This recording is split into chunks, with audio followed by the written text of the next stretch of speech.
Hi అందరికీ నమస్కారం. ఇప్పుడు ప్రస్తుతం హాట్ టాపిక్ మన రెండు తెలుగు రాష్ట్రాల్లో మోహన్ బాబు అంశం. ఒకవైపు పుష్ప అంశం హాట్ టాపిక్గా కొనసాగుతుండగా మోహన్ బాబు కూడా రెండో హాట్ టాపిక్గా కొనసాగుతోంది. ఇవాళకి కూడా మోహన్ బాబు పరారీలో ఉన్నాడని బ్రేకింగ్ వార్తలు చూస్తూ ఉన్నాం. అయితే మోహన్ బాబు క్రమశిక్షణకి మారుపేరుగా చెప్పుకునే మోహన్ బాబు ఫ్యామిలీ రోడ్డున పడడానికి కారణం ఏంటి?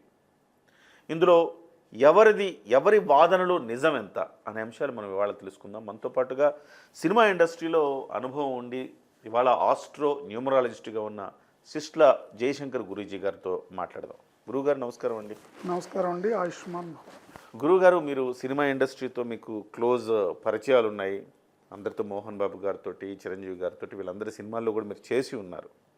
సో ఏంటి సార్ గురువుగారు, ఇప్పుడు మీకేమనిపిస్తుంది మోహన్ బాబు ఫ్యామిలీలో జరుగుతున్న రచ్చను చూస్తే?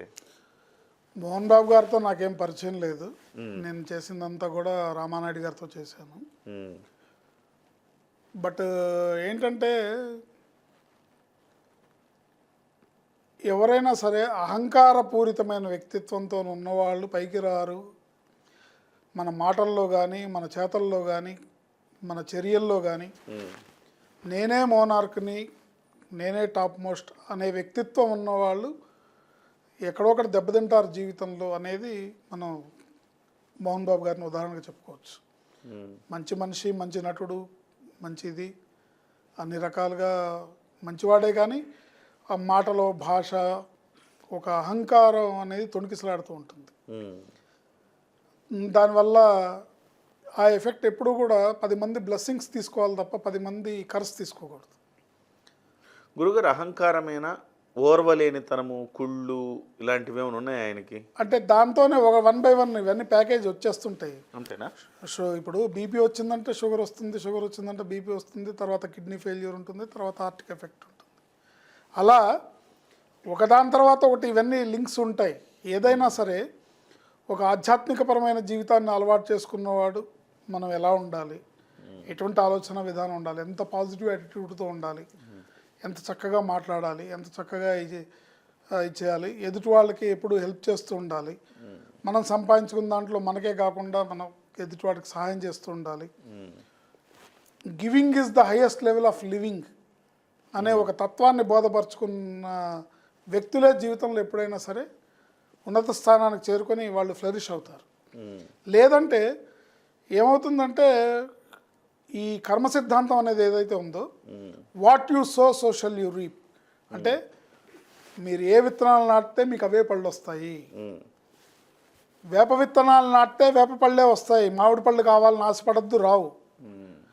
మామిడి విత్తనాలు నాటితే వేప పళ్ళు రావు, భయపడద్దు, మామిడి పళ్ళే వస్తాయి. సో ఇలాంటి తత్వం మనిషి జీవితంలో అలవర్చుకొని మన ఆలోచన విధానం, మన పనులు, మన చర్యలు, మన మాటలు, అంటే ఇక్కడ మనిషి జీవితానికి సంబంధించి ప్రతి మాట ఒక విత్తనం లాంటిది, ప్రతి ఆలోచన ఒక విత్తనం లాంటిది, ప్రతి చర్య ఒక విత్తనం లాంటిది.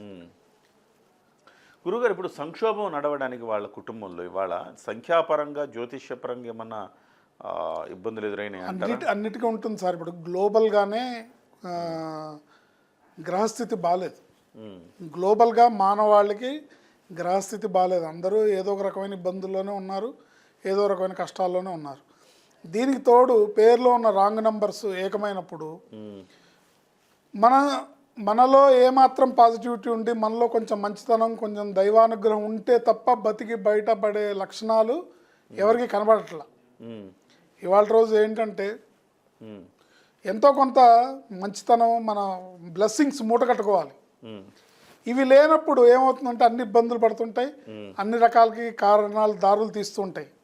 ఇప్పుడు మీరు అన్నట్టు సంఖ్యాపరంగా చూసుకుంటే కనుక మోహన్ బాబు గారి పేరు రాంగ్ నంబరే, ఆయన ఫ్రెండ్స్ భక్త అని పిలుస్తారు, భక్త అన్న రాంగ్ నంబరే. ఇకపోతే విష్ణు అనే పేరులో 6-3 కాంబినేషన్ ఉంటుంది. విష్ణుబాబు అంటారు. 6-3 అంటే జీవితం విధ్వంసం. మనోజ్ అనే పేరులో 18వ నంబర్ ఉంటుంది. 18వ నంబర్ పేరులో ఉన్న వాళ్ళు ఎంత పెద్దవాళ్ళైనా, ఎంత గొప్పవాళ్ళైనా జీవితంలో ఏమి సాధించలేరు. లైఫ్ డిస్ట్రాయ్ అవడానికే స్టెప్స్ పడుతూ ఉంటాయి. ఇప్పుడు ఫస్ట్ వైఫ్ డైవర్స్ అవ్వడం, మళ్ళీ ఇంకొక బాబున్న మ్యారేజ్ చేసుకోవడం, ఆ కారణంగా కుటుంబంలో కలహాలు రావడం అన్ని వన్ బై వన్ లింక్ అండి. ఆ కారణంగా ఈ కుటుంబంలో కలహాలు రావడం, ఆస్తులు ఇబ్బందులు రావడం. పైగా మనోజ్ అనే పేరు 18వ నెంబర్ పేరులో ఉంటే ఏమవుతుందంటే, ఒకరి మొహం చూస్తే పెట్టబుద్ధయింది, ఒకరి మొహం చూస్తే మొట్టబుద్ధయింది అంటారే. ఆ మనోజ్ అనే పేరులో ఉన్న నెంబర్ వల్ల తండ్రికి ప్రేమ ఉన్నా, తల్లికి ప్రేమ ఉన్నా కూడా వాళ్ళు కూడా వ్యతిరేకంగా శత్రువులుగా మారే నెంబర్ అది. అందువల్ల వాళ్ళ కుటుంబంలో కొద్దో గొప్ప మంచి పేరున్న మనోజ్కే కష్టాలు ఎక్కువ ఉన్నాయి. ఓకే, వాళ్ళ కుటుంబంలో పేరుంది అతనికి. అవునవును. అంటే అతను ఒక ఆడ్ మెన్ లాగా ఉంటాడు వాళ్ళ కుటుంబంలో. అంటే వాళ్ళ నాన్న మోహన్ బాబు గారు, విష్ణు, అలాగే మంచు లక్ష్మి మీద విపరీతమైన ట్రోల్స్ వచ్చేవి, కానీ ఇతని మీద రావు. ఇతను కొంచెం సమాజం పట్ల బాధ్యతగా ఉన్నట్టుగా కనపడుతుంది. గురుగారు, మీరు సినిమా ఇండస్ట్రీలో చాలా కాలం ఉన్నారు కదా, అంటే ఆఫ్ కోర్స్ ఆయనతో కలిసి మీరు యాక్ట్ చేయకపోయినా మీకు సమాచారం అయితే ఉంటుంది కదా. సో అతను తరచూ చిరంజీవి గారిని చూసి కుళ్ళిపోవడం ఇట్లాంటివి ఉండేవి కదా. అది డే 1 నుంచి ఉందండి. డే 1 నుంచే క్యాట్ అండ్ ర్యాట్ ఫైట్ లాగా ఎప్పుడు కంపారిజన్ చిరంజీవి గారితోనే, ఎప్పుడు కంపారిజన్ చిరంజీవి గారి సినిమాలతోని, ఎప్పుడు ఆ స్థాయి సినిమాలు చేయాలి, ఆ స్థాయి కలెక్షన్స్ రావాలి, ఆ స్థాయి రేంజ్కి నేను ఎదగాలి అని ఆయన అనుకుంటున్నాడు. తప్పు లేదు దాంట్లో తప్పే ఉంది. ఆ స్థాయికి నేను రావాలనుకోవడం తప్పు. ఇప్పుడు మా నాన్నగారు చిన్నప్పుడు ఒక సామెత చెప్పేవాళ్ళు, నా గేద్దోడు పోయిందని బాధ లేదు, పెద్దనాన్నగారు గేద్దోడు చావలేదని బాధని. ఏంటి ఇలాంటి మెంటాలిటీ మంచిది కాదు. అది మన ఫ్యామిలీకి కరసుగా మారుతుంది, ఆ కుటుంబానికి శాపాలుగా మారుతాయి. ఇవాళ రోజున ఒక ఫ్యామిలీ బాగుంది అంటే అది ఆ ఇంట్లో ఉన్న పెద్దవాళ్ళు చేసుకున్న పుణ్యం, వాళ్ళు చేసిన మంచి పనులు, వాళ్ళు చేసుకున్న ఇది. మీరు ఎవరి ఫ్యామిలీ తీసుకోండి, వాళ్ళ బ్యాలెన్స్ షీట్, వాళ్ళు చేసిన పనులు ఏవైతే ఉంటాయో వాళ్ళ బ్యాలెన్స్ షీట్ వాళ్ళ ఫ్యామిలీ, వాళ్ళ వారసులు అనుభవిస్తారు. సో ఒక ఫ్యామిలీ హ్యాపీగా ఉందంటే అది వాళ్ళ ఫ్యామిలీలో వాళ్ళు చేసిన మంచి పనులు. మనం ఎవరి పేరు ఉదాహరించక్కర్లేదు, మనం చిరంజీవి గారి పేరు చెప్పుకుందాం, తప్పే ఉంది. ఆయన తెలిసి ఎవరికి వీడు నాశనం అయిపోవాలనో, వీడు చెడిపోవాలనో ఆయన ఎప్పుడు ఎవరిని అనుకోలేదు. ఎవరికైనా చేతనైతే తన ఇంటికి వచ్చి తలుపు కొట్టిన వాడికి ఆయన సహాయమే చేశాడు. కానీ ఈవెన్ నాలాంటి లైన్ ప్రొడ్యూసర్ కూడా ఆయన ఒక సందర్భంలో నేను కష్టంలో ఉంటే నేనున్నానని మర్చిపోవద్దని మాట ఇచ్చాడు ఆయన.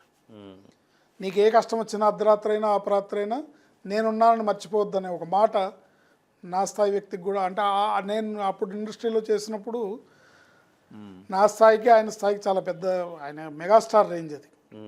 బట్ ఆయన అండగా ఒక సాధారణ వ్యక్తులు కూడా అండగా ఉండటం అనేది ఒకటి కాదు, బోల్డ్ అనే ఉదాహరణలు ఉన్నాయి. సో ఆ బ్లెస్సింగ్స్ ఫ్యామిలీకి వస్తాయి.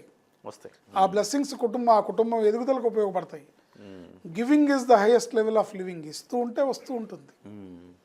లేదు అంతా మనమే లాక్కుందాం, దోచుకుందాం, ఆక్రమించుకుందాం, అంతా మనకే కావాలి, లేకపోతే మనమే వాడికే వస్తుంది, వీడికి నాకు సక్సెస్ రావట్లేదు, నా పిల్లలు ఎదగట్లేదు, ఇలాంటి మెంటాలిటీస్, ఇలాంటి ఆలోచనలు ఇవన్నీ కూడా ఆ కుటుంబాన్ని ఇంకా ఇబ్బంది పెడతాయి తప్ప అభివృద్ధి పదానికి తీసుకెళ్ళడానికి బాటలు వేయవు. ఆ మెంటాలిటీ ఉండకూడదు, ఎవరికి ఉండకూడదు. ఒక వ్యక్తిని మనం వేలు చూపించడం కాదు.